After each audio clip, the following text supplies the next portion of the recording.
How's it going, everyone? If this is your first time here, my name is Christian and I'm an ultra runner and a US Navy veteran. Today we're talking about the criteria that I use to choose my races. You can use these for ultra trail races, but they also apply to any sub-ultra distances too. At the end, I'll take you through exactly how I use these 5 criteria for myself to choose 4 races for my 2025 racing season. So the first thing to think about when creating the schedule for your racing season is, what is the part that matters most to you? What is your intention around racing? It could be like mine, to run your first 100-mile race, or it could be to run your first ultra, or PR your marathon, or 50K time. This is a very personal part of the process, and there are no wrong answers. I think this is the part of the process where you shouldn't limit yourself.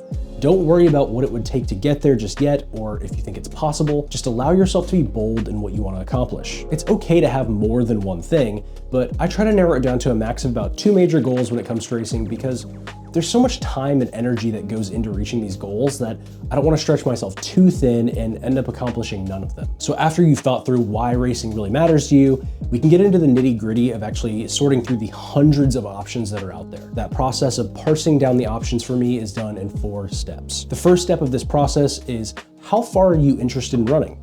Once you get into the world of ultra running, you quickly realize that running an ultra marathon can mean a lot of different things. Do you want to run a 50K, or do you want to run a multi-day race like the Arizona Monster 300 mile?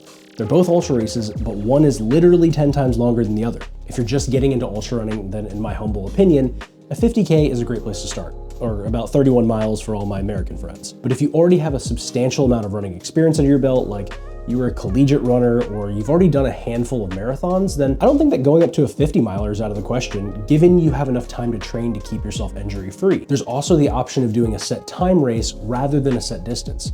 My first ultra was a 12-hour race. And the nice part about those is that you just do what you can, and there's no cutoffs to worry about. They're often in some sort of loop course that can just logistically be a lot easier to handle. Speaking of time, the second thing that I use to choose my races is, how much time do I have until I want to race that distance? This is going to be something that is very unique to you and your background in running. If you're starting from not running at all, then you're obviously going to need significantly more time than if you just finished running your 5th marathon. For some people, a 12 to 16 week training block can be plenty of time to get you where you need to go. But if you have a history of injury, or you're just getting into running, then you might need 16 to 20 plus weeks to train. And this is where a coach can be a great asset to have. Shout out to Joe Corcione, who is my coach and the host of the Everyday Ultra podcast. He helped me flesh out some of the finer details in my race schedule to make sure I'm given the best chance to accomplish what I want. A good coach will be able to have that conversation with you and really analyze where you are in your training to give you a timeline of what's realistic to achieve. Now, that's not to say that you can't run any race or any distance that you want to if you set your mind to it. I think just about anyone who's driven enough can do any distance they'd like, but if you're trying to break a specific finish time in your race, then more time to train is generally better, and a good coach will have that insight. Moving on to the third thing that I look for when choosing a race is the course characteristics.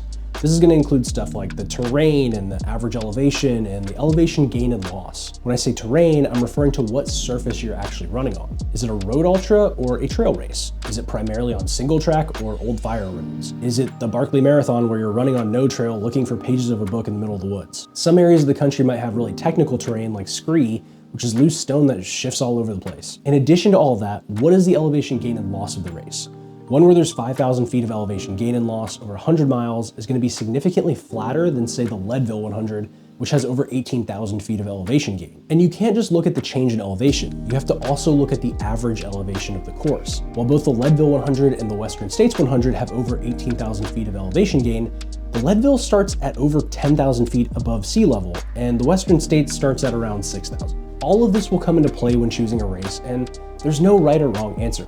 But if you live at sea level and you want to race something like Leadville, you may just want to plan some extra time to beef up your fitness beforehand. Fourth, and finally the thing I take into the least amount of consideration, but is still worth thinking about, is convenience to where you live. Are you going to fly into the race with all your gear? Is it easy to just drive to and get a hotel for a few nights? This is really just a logistics problem, but sometimes those are the kinds of issues that can make or break your race before it even starts. Forgetting something important like your whole bag of nutrition for a race is way worse if you had to take a 5-hour flight than it is if you only had to make a 2-hour drive. Would forgetting all of that stuff still be a major inconvenience if you realized it the night before the race?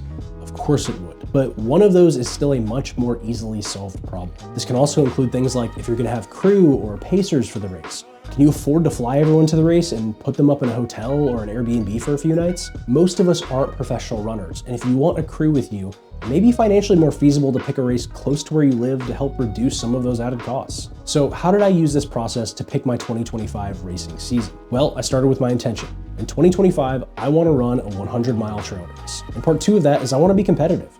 I don't want to just finish. I really want to feel like I'm racing. So I started with the longest race I wanted to do, a 100-miler. To narrow it down further, I decided to only choose from the list of Western States qualifying races. Since I wanted the most time to train for that distance, I looked for races in the back end of next year and was stuck between the No Business 100 in Tennessee and the Rim to River 100 in West Virginia. They're both Western States qualifiers, both have relatively similar elevation profiles, and that they have plenty of room to run and they're not just straight up and down. Based on course descriptions on their respective websites, neither race is on overly technical terrain either, and they both have moderate elevation change of under 15,000 feet. So with both of those in mind, I started finding other races I could use as tune-up races throughout the year to make sure I'm staying on track with my training and see which of the 100-milers would be a better fit. While looking for those other races, I found out that the Rim to River 100 is actually part of a 3-race series all taking place in New River Gorge National Park.